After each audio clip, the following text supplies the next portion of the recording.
The Cygnus Archive. May knowledge be our sanctuary. Entity number 133. The Mail Carrier. Habitats. Majority. Indexed Entity Threat Score. Danger 2. Intelligence B+. It is said that if one were to write a diary or a journal while within the Backrooms, once they are deceased, a mysterious entity called the Mail Carrier would retrieve their memoir and deliver it to the victim's close ones who live in the front rooms.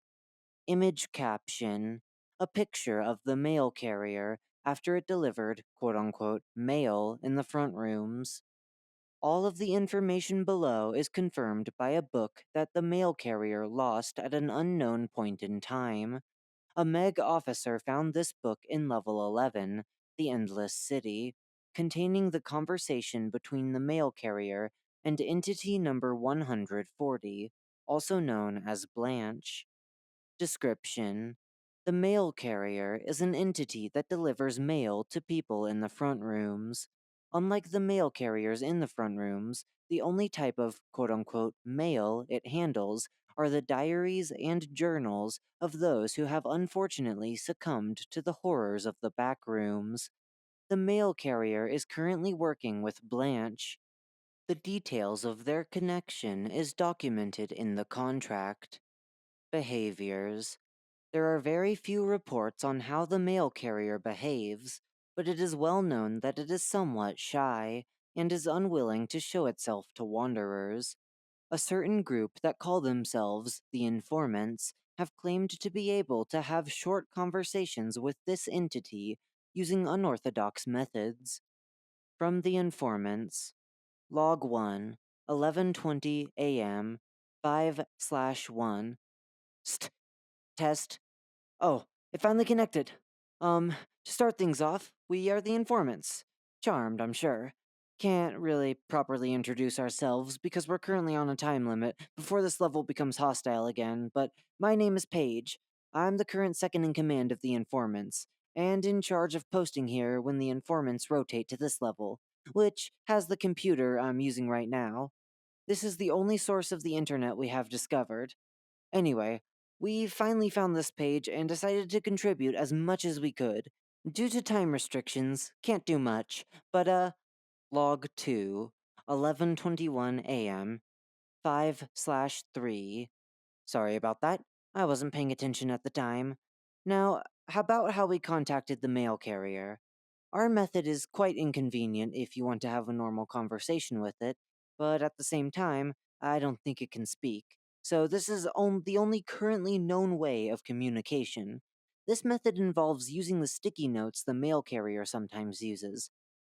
If one were to find a lost diary before the mail carrier retrieves it, the wanderer can write it a message with anything at hand: paper, tissue, strips of cloth, etc. Once the message is finished, slip it between the diary and wait for the mail carrier to arrive. When it is near, you may feel mildly uncomfortable, as if you were being watched. It's okay, you're not going to die or anything. Once you have confirmed its presence, place the lost diary, with your message, down on the ground and leave the room you are currently in. Going out of sight of the diary should be enough. After some time, when one returns to the place the diary was, the diary will be replaced with a sticky note written by the mail carrier itself. It will hold the reply to your message as a thank you from it. Log 3, 11:29 a.m., 5/3. I'm back. I forgot to add that any question longer than 10 words will only be replied with thank you. Biology. The mail carrier's appearance differs when in the back rooms and in the front rooms. Within the back rooms, all descriptions of the mail carrier's appearance within the back rooms are different. There have been multiple sightings of this entity being an animal, human, or even an object. Despite this, all of the wanderers who have claimed to see it had one detail in common: its tall, slim figure, approximately 1.5 times the height of an average human. Fun fact by Page. Log 4, 11:19. 5/5. Fun fact from page number 1. One of the other informants told me that they saw the mail carrier appear as a shadow of a walking tree. Funny, right? Right? Now that I think of it, perhaps no one's even reading this. In the front rooms. The mail carrier's appearance in the front rooms is similar to its appearance in the back rooms, albeit more humanoid. However, it maintains its height and its long, slender legs. It wears a butler outfit and a top hat. It carries a brown leather briefcase and holds it protectively as it strides across the road. It is believed that the briefcase possesses fourth dimensional properties, making it easier for the entity to hold a large number of diaries. Fun fact by page: Log 5, 1123, 5/5. Fun fact by page number 2. This has been confirmed by a sticky note, and I was the one to ask it. It was a little cumbersome to get the answer because I was in level 0, tutorial level, at the time. I can still hear the buzzing sounds in my head. Discovery. The mail carrier was first seen by a wanderer in level 0 named Alice Morningstar, who picked up Object 96.1, Blanche's gifts, after the mail carrier dropped it. Alice wasn't familiar with this entity, nor could she hold a conversation with it due to it dissolving within the shadows as soon as she picked the book up. Fun fact by page: Log 6, 1120, 5/7. Fun fact by page number 3. Alice is our current leader. Very nice person, by the way.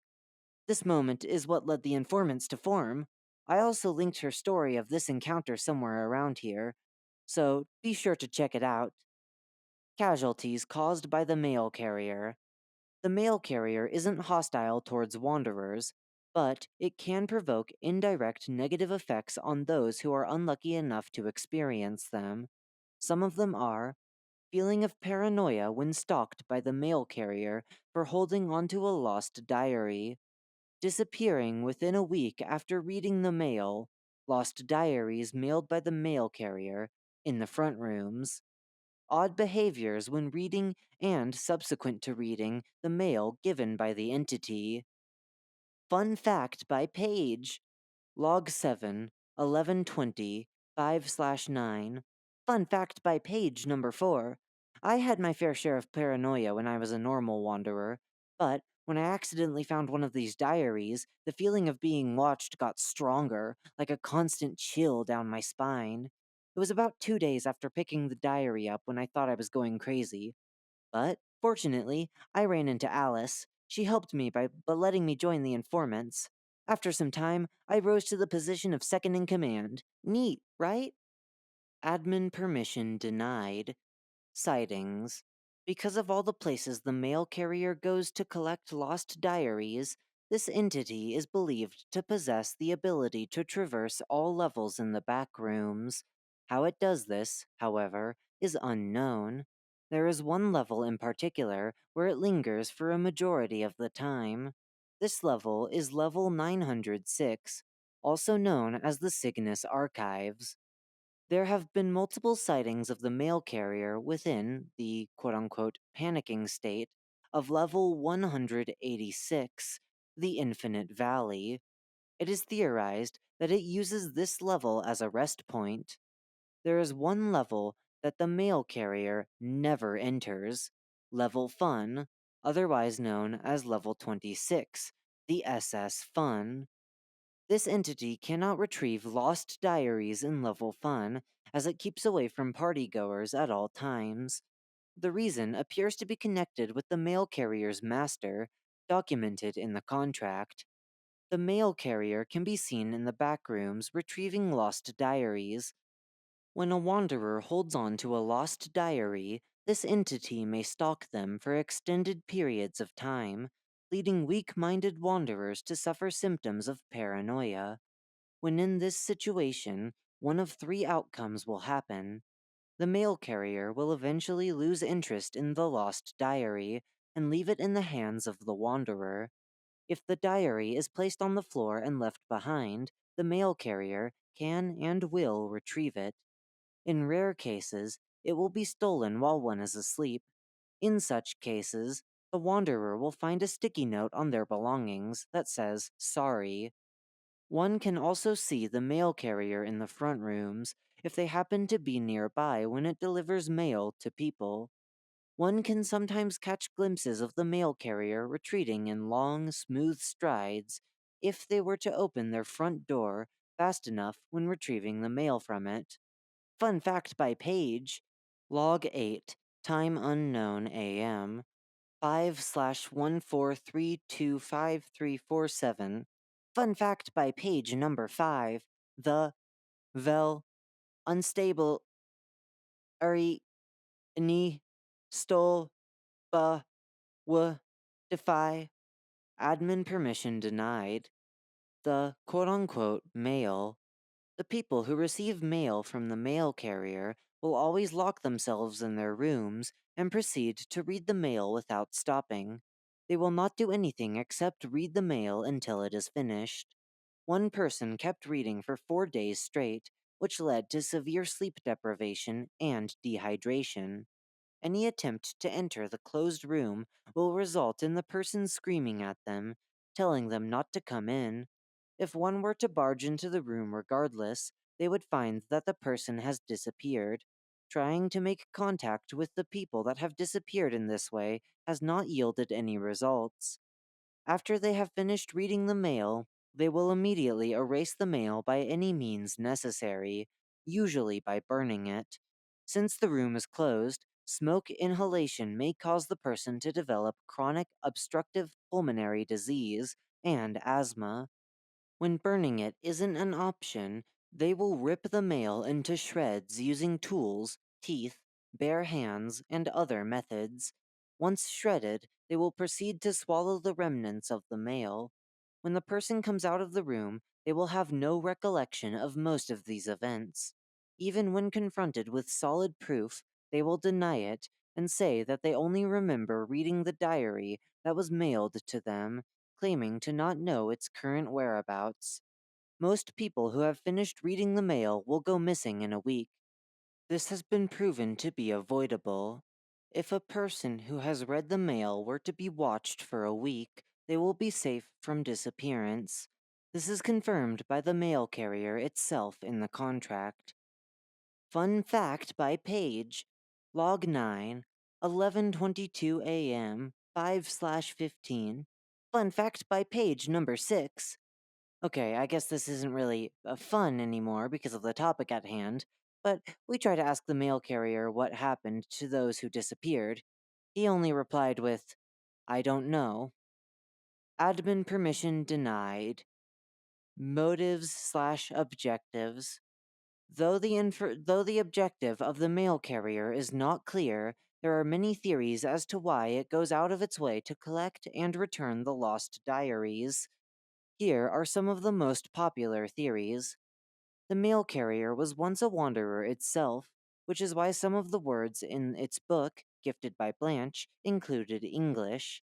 Following its death, it wanted more information about the back rooms known to people in the front rooms to prevent more people from ending up there.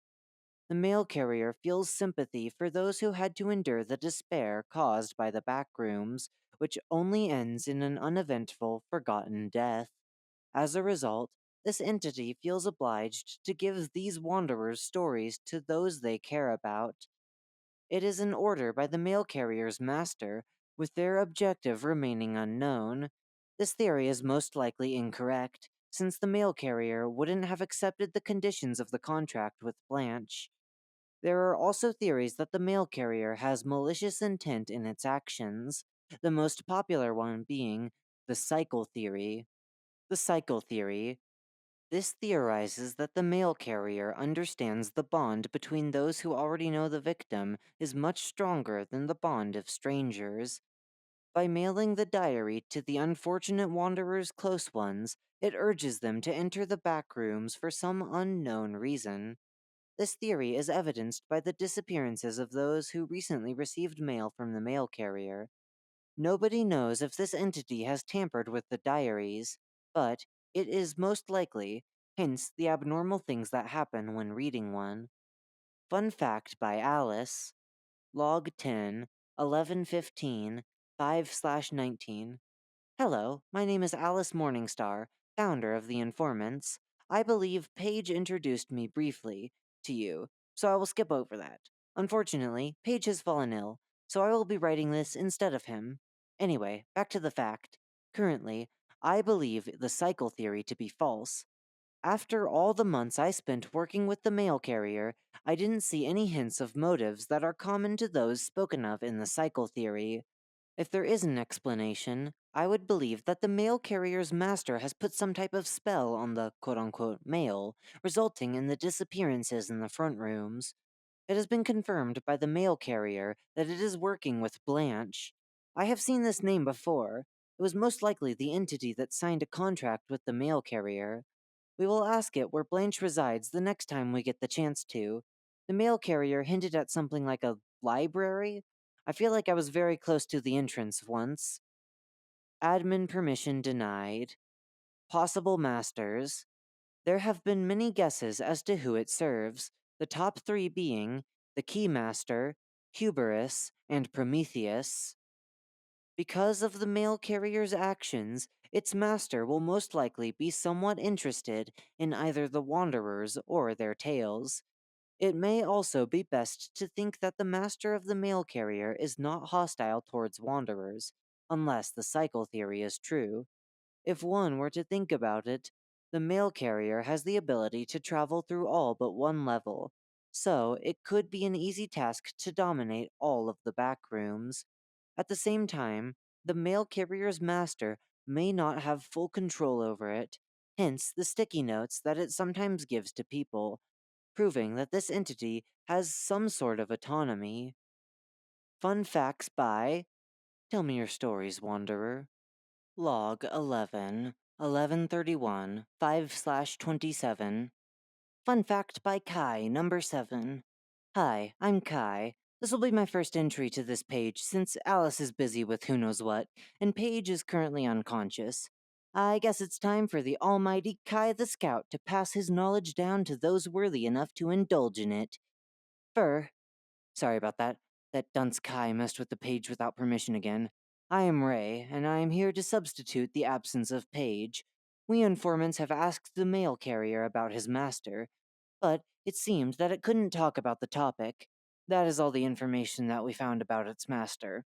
This will stray from the topic at hand, but we informants have just made a revolutionary discovery. We learned about this level called the Cygnus Archive, and its whereabouts. It seems like Alice is actually known for some time, but didn't realize it was the entrance to level 609, the Cygnus Archives, until now, due to the mail carrier confirming this level's existence. The informants will Admin permission denied. Huh? Was that? Someone's trying to override the system. Admin permission accepted. Intriguing. Share me your stories. Finally. That took a lot longer than I thought. Oh, from the mail carrier, you say? I see. So my servant wasn't completely under my control after all. I have never heard of a level that starts with the name Cygnus. This Blanche may be a problem. Ah, so you are reading this, cry responsibly. There's no need to fear. Why don't we have a chat? I would love to hear a few stories from you, Wanderer. Come, tell me your stories. No? Well then, continue on.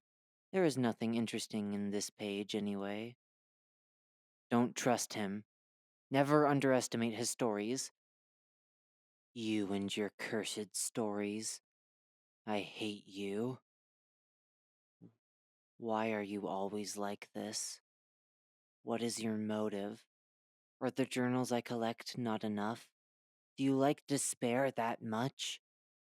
Oh, finally decided to come out of a hiding, eh? You've got quite the big mouth for a butler. Stop with the useless comments. You're making the page malfunction. Our sincere guest is becoming uncomfortable. All those victims, they all deserved better. Stop? I can say the same to you. Why even bother trying? Don't you see that they are still reading? Bugged or not, You just made this article more interesting. Stop filling their heads with lies. Dues. Ignore it. It minds its own business and is shy, but polite when approached. Help it collect lost diaries from partygoers. Revision. Ah, sorry about that. You might as well just close that nuisance of a collapsible. Don't leave just yet. I can provide you with some interesting stories. I just thought of something that would intrigue you. It's the story of a very unique boy, just like you. This boy was a survivor. Indeed, he was. Whether it was his skills or his luck, it was always on his side. Well, that's until he entered my level. Here, I'll even read out of his story for you. A tale worthy of a satisfying end. Do you feel it? Once upon a time, there was a boy who lived in Oklahoma. This boy was a bright boy, blessed with both wits and looks. And of course, like every other story, there was a monster. This monster only cared for itself, showing no mercy for those who got in its way. It was on a fateful day when the boy went out for a walk, carrying his university diploma. His path to success was set, when all of a sudden the ground beneath him started to rumble. The boy stumbled as the buildings crumbled.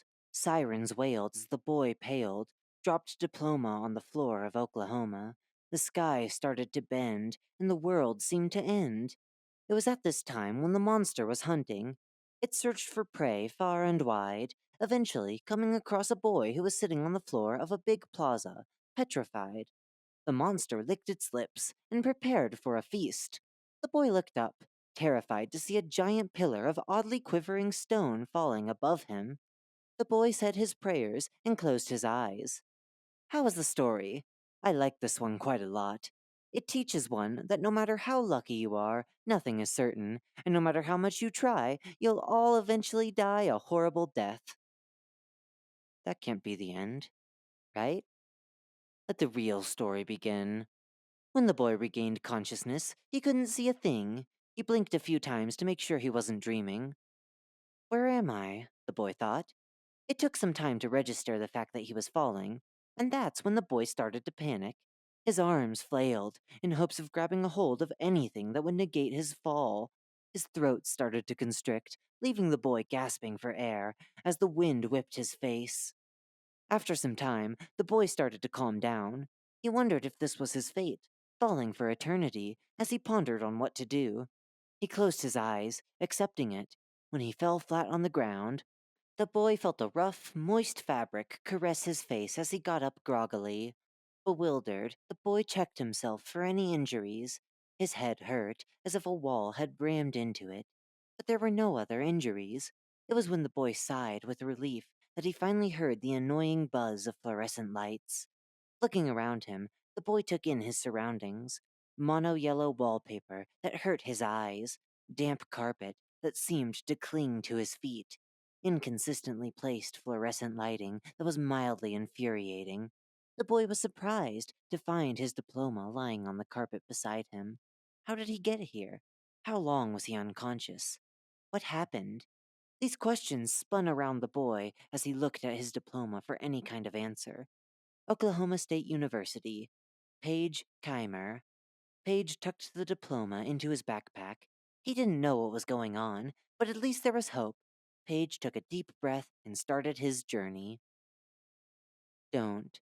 Give it a reason to stalk you. Keep possession of lost diaries only when absolutely necessary. Try to follow it. Following the mail carrier has left many wanderers astray. This. Goodbye, Paige. Sorry. It looks like this is all I can do for you. All of the voice logs below are true. Don't believe my master. He is everything but honest. Log 1, 10:34 a.m. Alice. Need to rotate, now. Ray, go warn all the informants and tell them to follow me. We're leaving this level immediately, now. Ray, affirmative. Alice, what are they going to do with the wiki? The Alice, we underestimated this level. Ray, the lives of our people are much more important than that. Now go! Log 2, 10:37 a.m. Alice. Damn it. Why does this level react differently to everyone? I need more answers. Kai. This door is so interesting. Where does it lead to? Alice.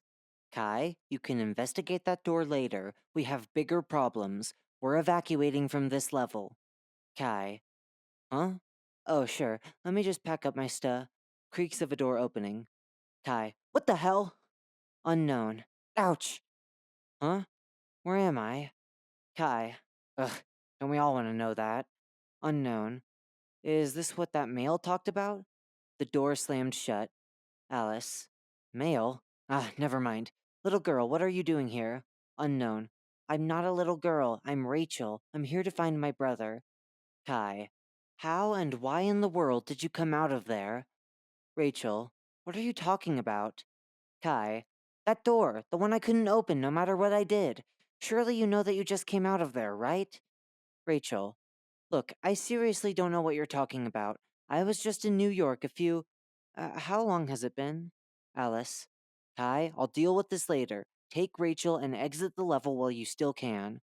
Kai. Aye, aye, Captain. Unknown. Wait! Sounds of footsteps. Ray. Alice! Ray stopped, panting heavily. Alice. What is it? Did you inform everyone? Ray. Yes, they are. Oh, hello there, little lady. Rachel. I'm not. Ray. Anyway, yes. Everyone probably already evacuated to level redacted and are waiting for further orders. The problem is Paige. Alice. What of Paige? Did he regain consciousness? Ray. Yeah, about that.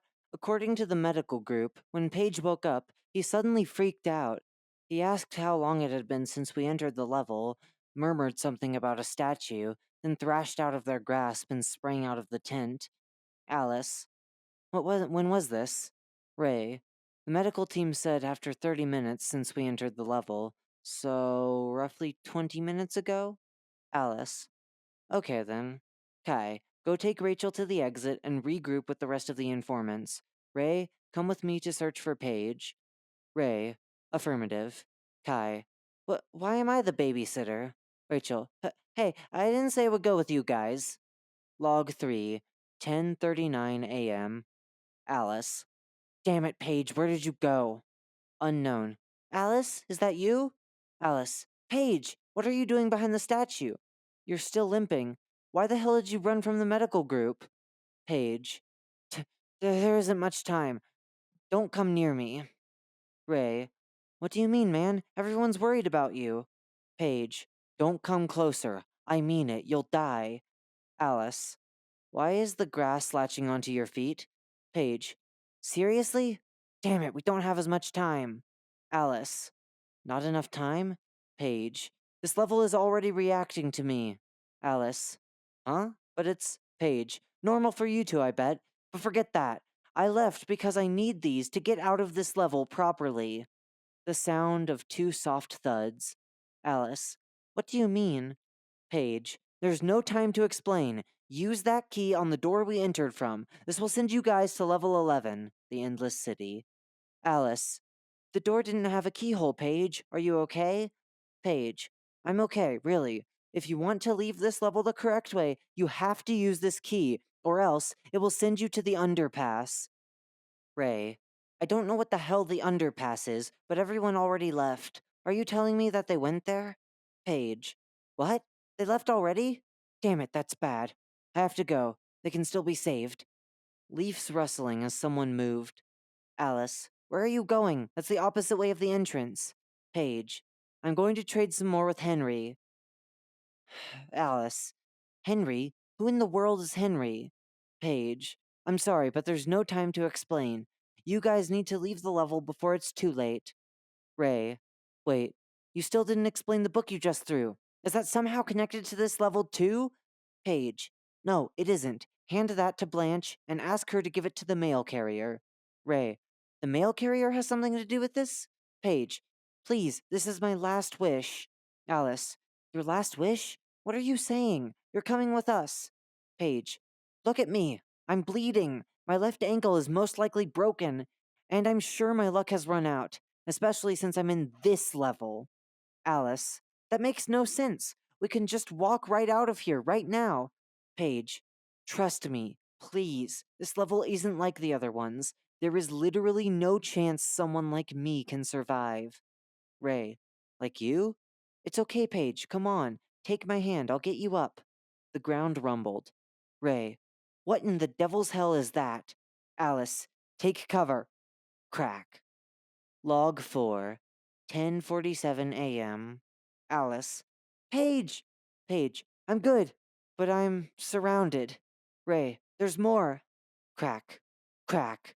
Paige, get out of here now. Ray, I'm sorry, Miss Alice. I need to go. Alice, no. No, no. There must be a way that we can transport him. We can't just leave him here. Look at him. Ray, that's exactly why we have to go without him. Please, think about this rationally. The informants are probably split up in a place called the Underpass, and the only ones who know about it are us. We need to save them. Paige, guys, this is no time for chatting. Just go. Alice, damn it. Ray, from now on, you're the second in command. Paige, wait, Alice, you dropped the voice recorder. Alice, what? Ray, Alice, we need to go. Crack. Log 4. Unknown time AM. Unknown. Good luck, Wanderer, but it seems like you have used all of it. Page. Damn you, Henry. Make sure to actually send the informants the pass, will you? Henry. Anything for a customer's last wishes. Goodbye, Wanderer. Log 5. 10:58. Page. Ah, this. This place should buy me enough time. Well then. Hello, everyone. I guess this will be my last message. My name is Paige, former second in command of the informants. I gave my memoir to Alice, who I hope will give it to Blanche. It contains all of my stories. It should be enough information for the mail carrier to get the upper hand on his master. Crack. I'm very sorry. You must be so perplexed right now. It's okay, most of us are. Anyway, I guess I should start from where we informants are. The things we do are simple. We lead partygoers away from the lost diaries for the mail carrier to collect. We sometimes get our hands on the journals beforehand. The stories and tales that lie within are very useful information for us. It has saved our lives countless times. Our team is currently made of 21 members. We try to reside in levels that we collected the most information of. Crack. As of right now, the informants are currently trying to reach level 906, the Cygnus archive. We discovered this level from our last message with the mail carrier. Crack. Damn, they're getting closer.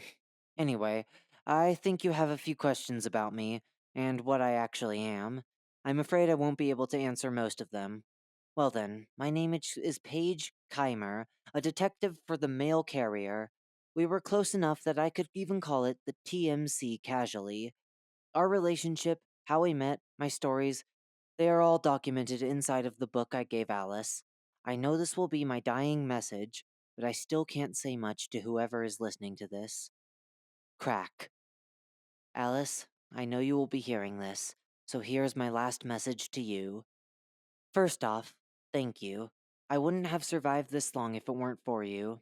I know this is all so sudden, but please don't be mad at me.